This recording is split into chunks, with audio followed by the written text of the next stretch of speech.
नमस्कार, बक्षीस किचनमध्ये तुम्हा सगळ्यांचं सहर्ष स्वागत आहे। आता आज जी रेसिपी मी तुम्हाला दाखवणार आहे ती आहे पेरूची रेसिपी।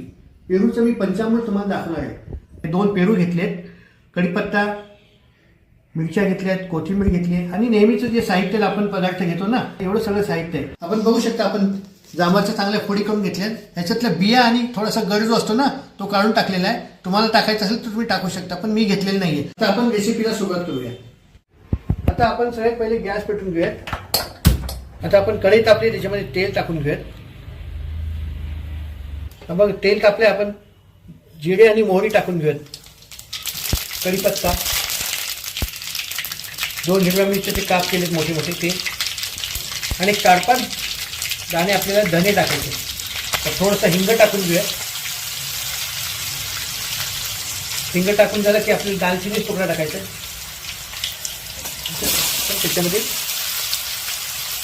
पेरूचे जे काप केलेत ना आपण ते टाकायचे, त्याला हलवून घ्यायचं। बडीशोप टाकायची राहिली होती ती पण टाकून घेऊयात। एक छानपैकी वाफ येऊ द्यात, आपण झाकण ठेवूयात थोड्या मंद आचेवर वाफ येऊ द्यात। बघा, आपले पेरूचे काप चांगले फ्राय झालेले आहेत। तर ह्याच्यामध्ये आपल्याला जे आहे त्यात पहिले चवीपुरतं मीठ टाकायचं। आता पेरूच्या फोडी चांगल्या फ्राय झाल्या। आता आपण याच्यामध्ये 2 प्रकारचे जे तिखट घेतले ना, काश्मीरी आणि चवीचं, हे दोन्ही टाकत म्हणजे लाल रंग येतो। हे हळद अगदी चिमूटभर टाकायची, आणि हे 2 मसाले जे घेतलेत ना आपण, गरम मसाला, हे पण टाकायचे। तिथं हलवून घ्या। मसाला चांगला फ्राय झाला, आता ह्याच्यामध्ये आपल्याला गूळ घालायचा आहे। आता गूळ जो आहे ना, तो तुमच्या आवडीप्रमाणे तुम्ही टाकू शकता। आता मसाला आणि फोडी चांगल्या फ्राय झाल्यात। आता आपण ह्याच्यामध्ये जे ते आपण गरम पाणी जे केलेले ना ते टाकायचं। सहसा ह्याच्यात गरमच पाणी टाकतात, म्हणजे चव बदलत नाही।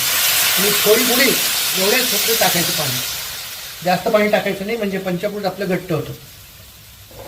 पाणी टाकल्यावर आपण याला चांगली उकळी येऊ देऊयात, आणि त्यात थोडीशी कोथिंबीर चवीपुरची टाकूया। नंतर आपल्याला गार्निशिंगला पण कोथिंबीर टाकायची, आणि फोडी शिजेपर्यंत आपण ह्याला चांगली झाकण ठेवून वाफ येऊ देऊयात। आपलं पेरूचं पंचामृत छानपैकी तयार झाले। होऊ शकता, आपलं पेरूचं पंचामृत छानपैकी तयार झालेलं आहे।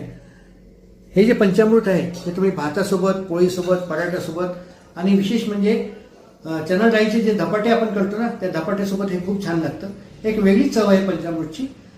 आपल्याला जर का बाजारात हे पेरू उपलब्ध झाले तर जरूर करून पहा ही रेसिपी, आणि आवडल्यास लाईक, शेअर आणि सबस्क्राईब जरूर करा। धन्यवाद।